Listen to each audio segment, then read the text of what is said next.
مفتی اعظم راجستھان حضرت علامہ مفتی اشفاق حسین صاحب علیہ الرحمت والرضوان کو میں نے دیکھا، میرے غالب گمان کے اعتبار سے 80 سال کی ان کی عمر تک تو میں نے ان کو دیکھا ہے، چشمہ نہیں لگاتے تھے، اتنا پاورفل وہ دیکھتے تھے، اتنا پاورفل۔ تو یہ دیکھنے کی قوت اتنی سی چربی میں کس نے پیدا کی؟ میرے رب نے۔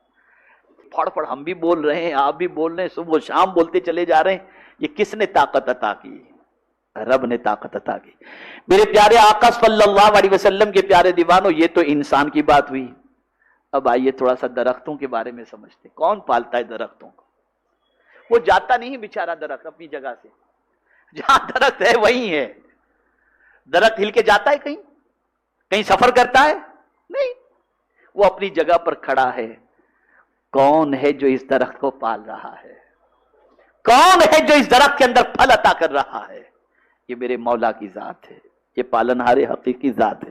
میرے پیارے آقا صلی اللہ علیہ وسلم کے پیارے دیوانوں، اسی طریقے سے آپ دیکھیں، ہر ایک چیز کے بارے میں غور کرتے چلے جائیں تو آپ کو پتا چلے گا۔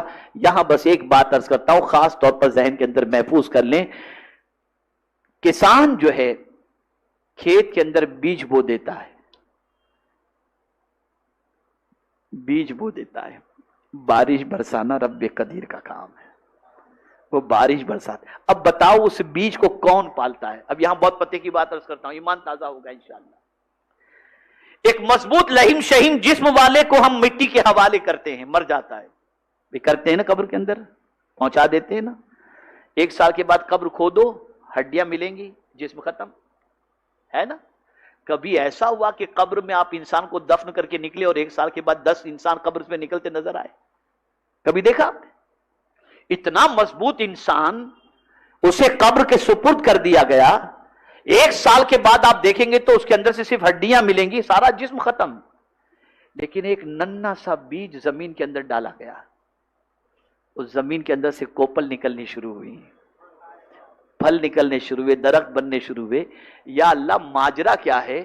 انسان کو زمین کھا جاتی ہے، بیج کو زمین پالتی ہے، زمین بیج کا خیال کرتی ہے، وجہ کیا ہے؟ تو رب کا جواب ملے گا، میرے بندے جس زمین کو میں کہتا ہوں پال، وہ زمین پالتی بھی نظر آتی ہے، اور جس زمین کو میں کہتا ہوں کھا لے، وہ زمین کھاتی بھی نظر آتی ہے۔ پتہ یہ چلا کہ رب قدیر جو چاہے جیسا چاہے اس کے حکم پر زمین بھی کام کرتی نظر آتی ہے، اور وہی در حقیقت پالنے والی ذات ہے۔ میرے پیارے آقا صلی اللہ تعالی علیہ وسلم کے پیارے دیوانوں، انسان کو رب قدیر جل جلالہ نے حرکت کرنے کی بھی طاقت دی اور کمانے کی بھی۔ انہیں حکم دیا گیا کہ تم کو درختوں اور جانوروں کی طرح بغیر کمائے روزی نہ ملے گی، وہ مجبور ہیں اور تم مختار۔ گھر سے نکلو اور روزی کماؤ بھی، بیج تم ڈالنا، باقی بارش دھوپ وغیرہ سے تمہاری امداد ہم کریں گے۔ حضرت انسان بھی جب تک بے دانت والے ناسمجھ بچے رہے تب تک ان کو بھی دودھ پلا کر بغیر محنت کرائے پالا۔ غرض کے ہر طرح پالنے والا اگر کوئی ہے تو اللہ عز و جل ہے۔ بڑے ہو گئے، محنت کرو، بچے تھے پالتا اللہ تھا، آج بھی پالتا اللہ ہی ہے، لیکن جب تم محنت کے قابل بن گئے تو محنت کرو، مزدوری کرو، محنت کرو اور کمانے کی کوشش کرو۔ یہ مختصر سی بات رب کے بارے میں میں نے آپ کو بتائی تو پتہ چلا ہمارا پالنے والا رب بہت عرف والا ہے، بہت عرف والا ہے۔ اب جب ہم یہ سمجھ گئے کہ ہم جس کے بندے ہیں وہی ہمارا رب ہے، وہ اللہ، اور اس کو ہم رب کہتے ہیں، تو پھر مایوس ہونے کی کیا ضرورت ہے؟ پھر مایوس کیوں ہوتے ہو؟ میرے پیارے آقا صلی اللہ علیہ وسلم کے پیارے دیوانوں، اب ایک اور بات عرض کر دوں، بہت سارے لوگ کبھی کبھی مایوس ہو کر ڈرگ سپلائی کا کام شروع کر دیتے ہیں، حرام کام شروع کر دیتے ہیں، شراب اور جوے کے اڈے شروع کر دیتے ہیں، ایم ڈی کا کاروبار شروع کر دیتے ہیں۔ مایوس ہو کر نافرمانی کرنا، مایوس ہو کر نافرمانی کرنا، یہ کون کرتا ہے؟ اس کو سمجھ لو۔ شیطان کا دوسرا نام کیا ہے؟ ابلیس۔ کیا ہے؟ ابلیس شیطان ہی، اس کو ابلیس بھی کہتے ہیں، شیطان بھی کہتے ہیں۔ اب ابلیس کا معنی کیا ہوتا ہے ذرا سن لو۔ ابلیس کا معنی کیا ہوتا ہے؟ میرے پیارے آقا صلی اللہ تعالی علیہ وسلم کے پیارے دیوانوں، ابلیس کا اسم ذات عبرانی لفظ ہے مگر اہل عرب اسے بلد سے ماخوذ کہتے ہیں، جس کے معنی نا امید ہونے کے ہیں۔ چونکہ ابلیس کو اللہ سے کوئی امید نہیں رہی اس لیے اسے ابلیس کہا گیا۔ ابلیس کو اللہ سے کوئی امید نہیں رہ گئی اس لیے اسے ابلیس کہا گیا۔ یہاں یہ بھی فرمایا گیا ہے کہ نا امید ہو کر نافرمانی میں گرفتار ہو جانا، اس کو کہتے ہیں ابلیس۔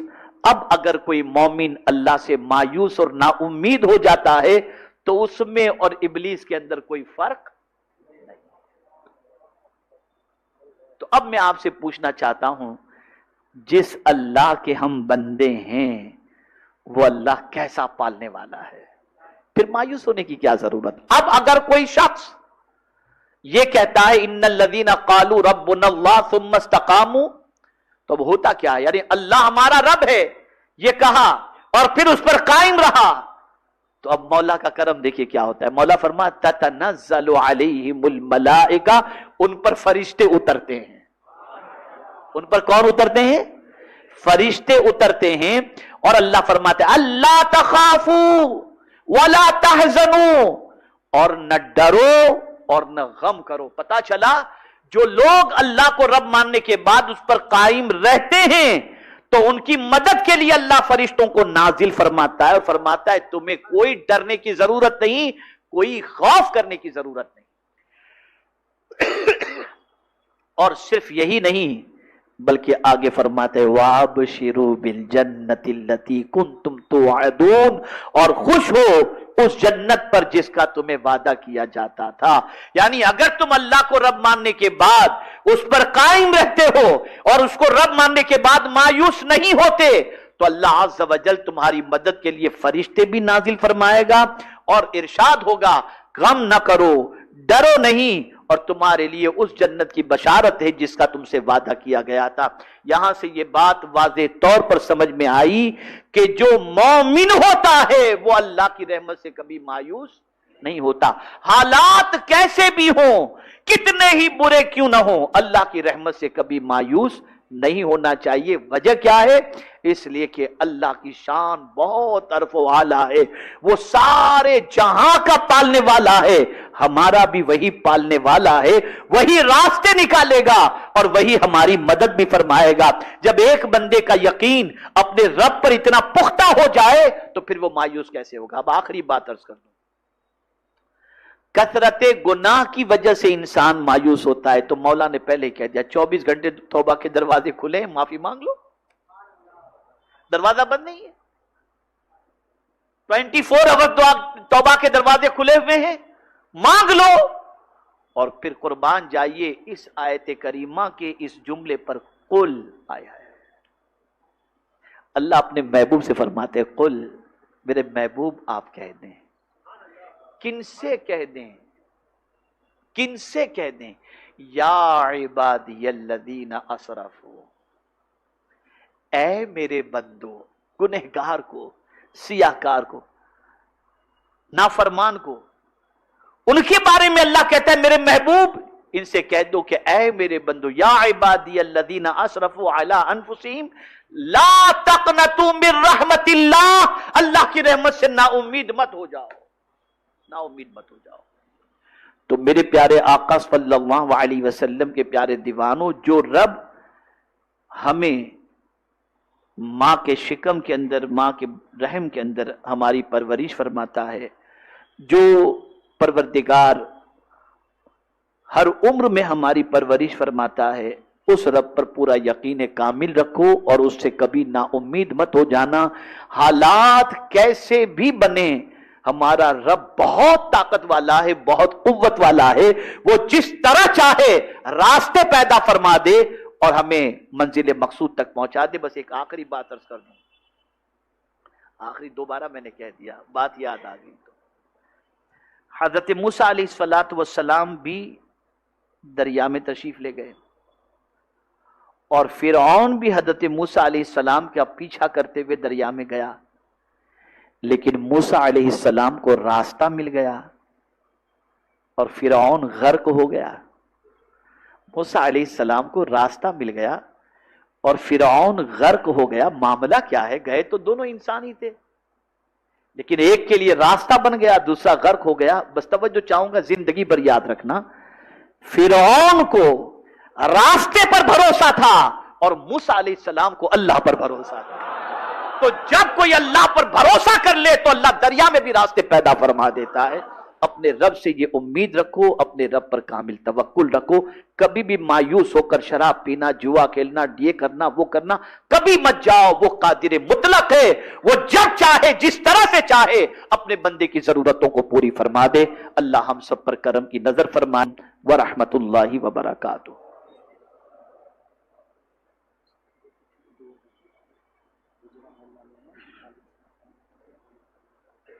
ایک ہی تاریخ میں 2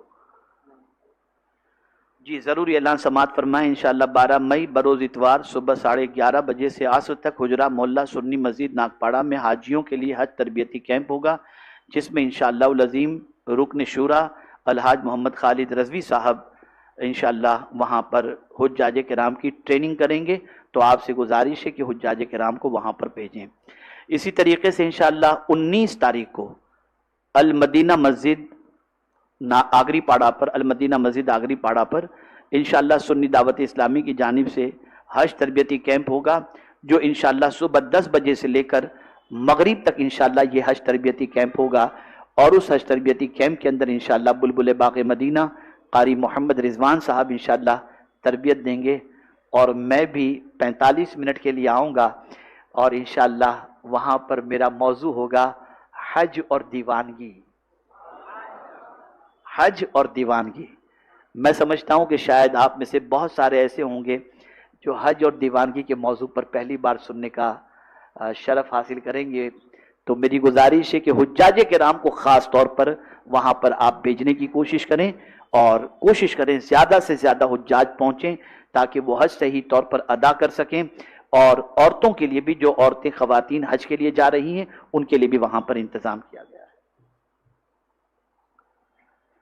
ماشاءاللہ ہر ہفتے باہر اب اسٹال لگتا ہے، اور ہم چاہتے ہیں کہ آپ کتابیں لے کر کے جائیں. ایک بات بتاؤں، سب سے سستا لوگوں نے دین سمجھا ہے اور یہ سب سے مہنگا ہے. غور سے سنیے گا جو لفظ استعمال کر رہا ہوں، آج ہی میں نے بھی سنا ہے میرے استاد سے. لوگوں نے دین کو سب سے سستا سمجھا اور سوچتے ہیں کہ پڑھانے والا بھی سب سے سستا ملے. دین سکھانے والا سب سے سستا، نماز پڑھانے والا سب سے سستا، تراویح پڑھانے والا سب سے سستا. سستا ہی ڈھونڈ رہے. اگر دین اتنا سستا ہوتا تو امام حسین جان دے کر دین کو نہ بچاتے. پتہ چلا دین بہت مہنگی چیز ہے، بہت مہنگی چیز ہے. اگر جان دے کر کے بھی اس کو بچا سکتے ہو تو بچاؤ. مال تو کوئی حیثیت نہیں رکھتا، کوئی حیثیت نہیں. امام حسین دین کو جانتے تھے، لٹا دیا اپنے پورے گھر کو تاکہ دین زندہ رہے. وہ جانتے تھے دین کتنا قیمتی ہے، اور ہم نے دین کو بالکل ہلکا سمجھ لیا، بالکل ہلکا، بالکل معمولی سمجھ لیا ہے. العیاذ باللہ. تو گزشتہ 2 ہفتے سے سلسلہ شروع کیا گیا ہے کہ چونکہ بہت مہنگی کتاب باہر رکھیں گے تو آپ کہیں گے وہ اتنا نہیں، اس لیے ہم نے سوچا کہ سستے سستے والی کتابیں رکھیں تاکہ کچھ تو کرو، آپ کچھ تو کرو. تو ایک کتاب ہے حضور صلی اللہ علیہ وسلم محشر میں کہاں ملیں گے. ایک کتاب خواتین کا عشق رسول صلی اللہ علیہ وسلم. ایک کتاب مسلم کے 6 حقوق، اور ایک کتاب موت اور عذاب قبر. یہ کتابیں جاتے ہوئے آپ مکتبہ طیبہ سے باہر جو اسٹال لگائے وہاں سے بھی خریدیں اور لے کر دوسروں کو بانٹیں. ایک حدیث بھی اگر کسی نے پڑھ لی اور عمل کر لیا، آپ اس کے ثواب کو شمار نہیں کر سکیں، ثواب کو شمار نہیں. تو آپ یہ سب کریں، جاتے ہوئے کتابیں لے کر کے جائیں. اور میں تو کہتا ہوں ہمیشہ جب بھی اجتماع میں آئیں تو اپنے مرحومین کے ایصال ثواب کی نیت سے کچھ رقم لے کر کے آئیں، کتابیں لیں اور لے کر کے مرحوموں کے ایصال ثواب کے لیے لوگوں میں بانٹیں. دین بھی پھیلے گا اور مرنے والوں کو اس کا ثواب بھی پہنچے گا. خود بھی پڑھو. اور آپ حضرات اگر بہت ساری ہماری کتابیں جو ہیں وہ آپ لینا چاہتے ہیں تو مکتبہ طیبہ سے بھی آپ حاصل کر سکتے ہیں. بس اللہ تعالی ہم سب سے وہ کام لے جس سے اللہ بھی راضی ہو جائے اور اس کے رسول صلی اللہ علیہ وسلم بھی